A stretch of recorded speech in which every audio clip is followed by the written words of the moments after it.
suivez le journal sur MTV+, au sommaire de l'actualité. En Côte d'Ivoire, le président de l'Assemblée nationale, Adama Bictogo, s'est rendu en Égypte pour rencontrer le Premier ministre du dit pays pour parler de la coopération entre la Côte d'Ivoire et l'Égypte. Et puis au Ghana, construction prochaine et mise en œuvre de 1006 sites télécoms afin de faciliter l'accès aux services mobiles dans les zones rurales. Nous terminerons en Grèce. Le pays va délivrer un visa accéléré aux touristes turcs. Bonsoir à tous et bienvenue.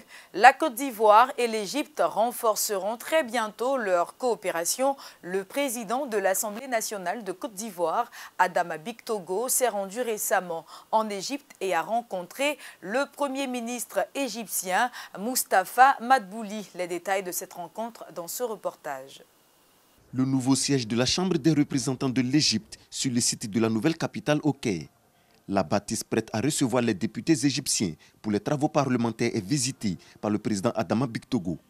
Après la visite de l'hémicycle, le président de l'Assemblée nationale est reçu par le Premier ministre égyptien, Moustapha Madbouli.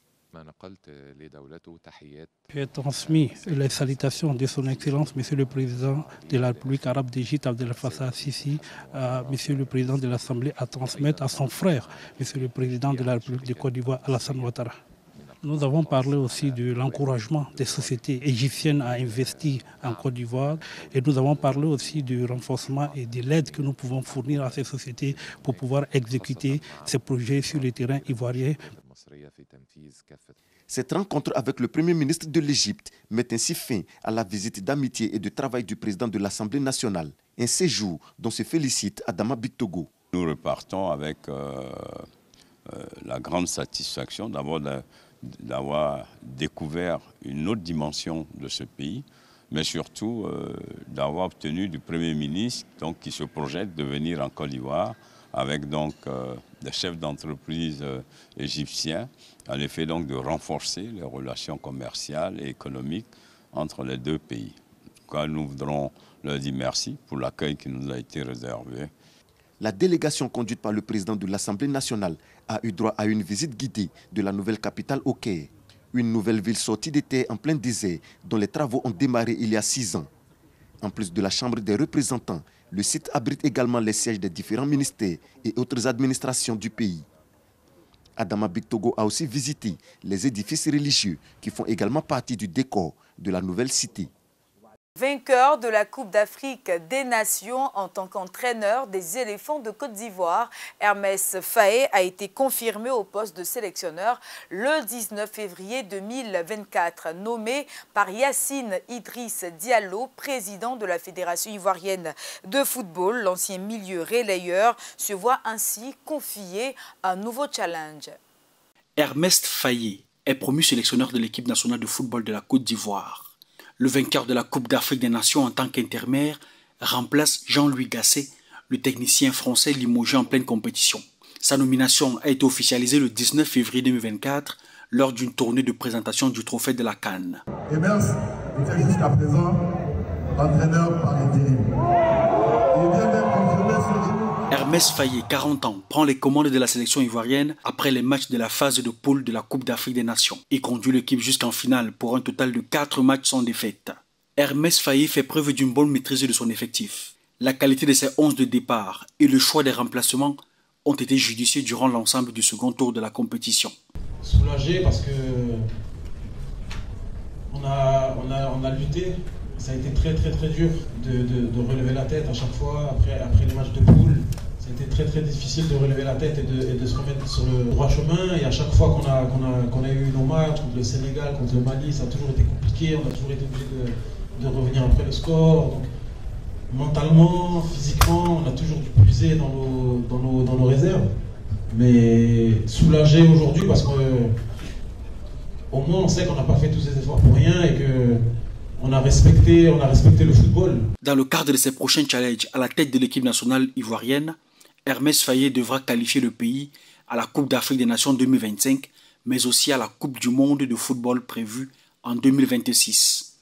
La Fédération ivoirienne de football n'a cependant pas communiqué sur la durée et le montant de son contrat. Nous le disions en titre, le gouvernement ghanéen envisage construire et mettre en œuvre 1006 sites de télécom au cours de cette année 2024 afin d'améliorer la couverture des services mobiles dans le pays, précisément dans les zones rurales. Le projet a été présenté par Ursula Osuwu-Ekoufoul, ministre des Télécommunications et de la Numérisation. Au Ghana, le gouvernement va déployer 1006 sites télécoms en 2024 pour améliorer la connectivité dans les zones rurales. À cet effet, le gouvernement a annoncé le 18 février qu'il va lancer en novembre 2024 un programme de connectivité rurale pour améliorer la couverture des services mobiles dans le pays, en particulier dans les zones rurales. À terme, ce projet devrait notamment permettre d'apporter des services télécoms à des millions de personnes supplémentaires et de réduire la facture numérique au Ghana. Il devrait également accélérer la transformation numérique de l'économie. A total of 2016 rural telephony sites.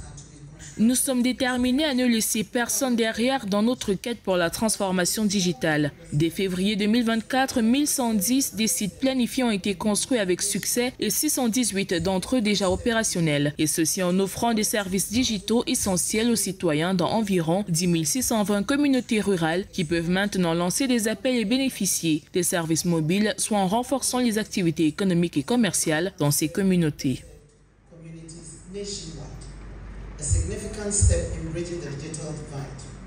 Selon les statistiques de l'autorité nationale des communications, le Ghana comptait 38,4 millions d'abonnés à la téléphonie mobile au premier trimestre 2023 pour un taux de pénétration de 120,2%. Le nombre d'abonnés au service d'Internet mobile s'élevait à 22,6 millions, soit environ 71% de la population. Cependant, les chiffres réels devraient être moins importants étant donné que certaines personnes possèdent plusieurs cartes SIM. We are determined to leave no one behind in our quest for digital transformation. Un total de 2016 sites téléphoniques ruraux doivent être construits pour étendre la couverture du réseau mobile pour approximativement 4 millions de résidents des communautés sélectionnées, servis et desservis sur l'étendue du territoire. Un pas significatif pour accroître la digitalisation.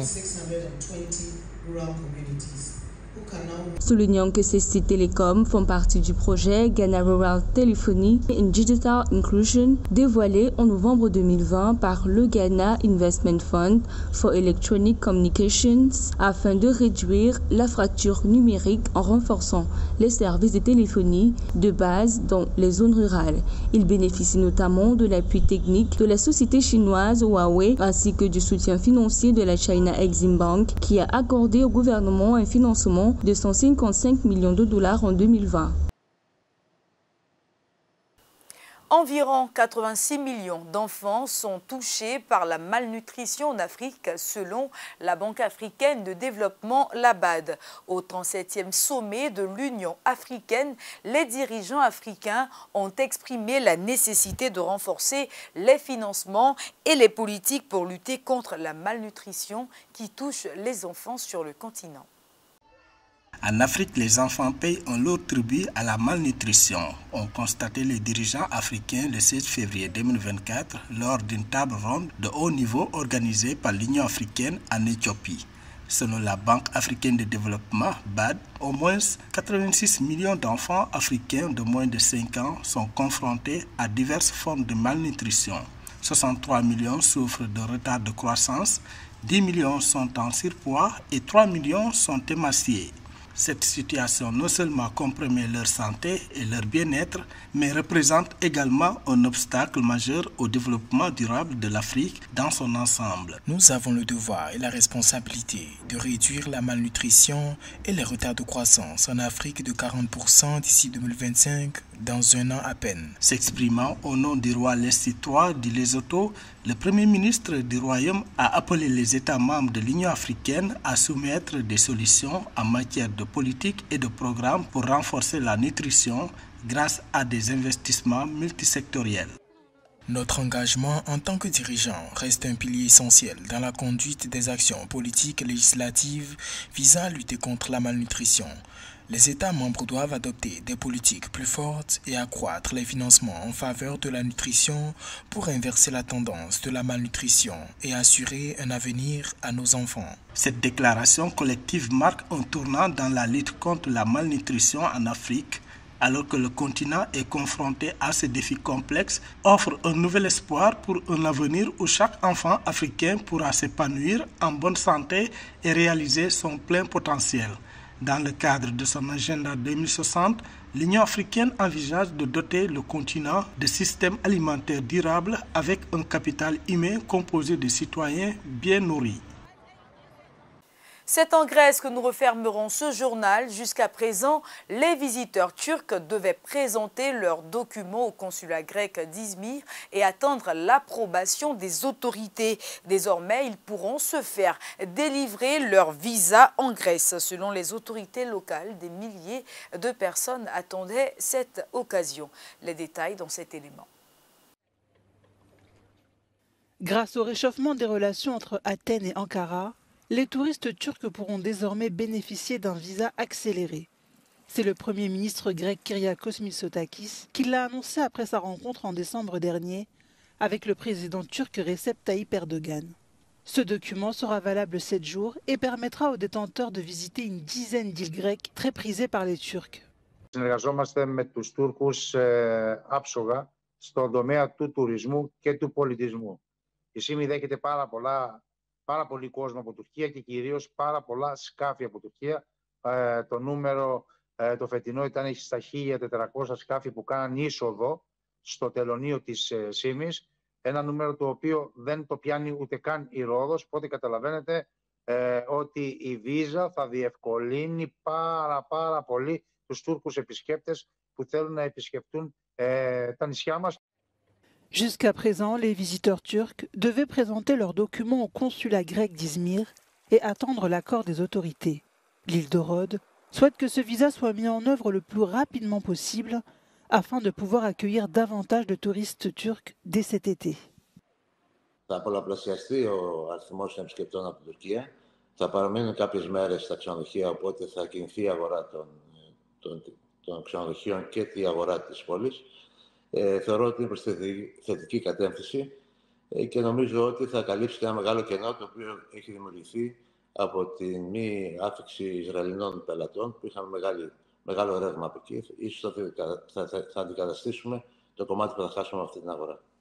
En 2023, plus de 30 millions de personnes ont visité la Grèce. Le tourisme représente 18% du PIB du pays.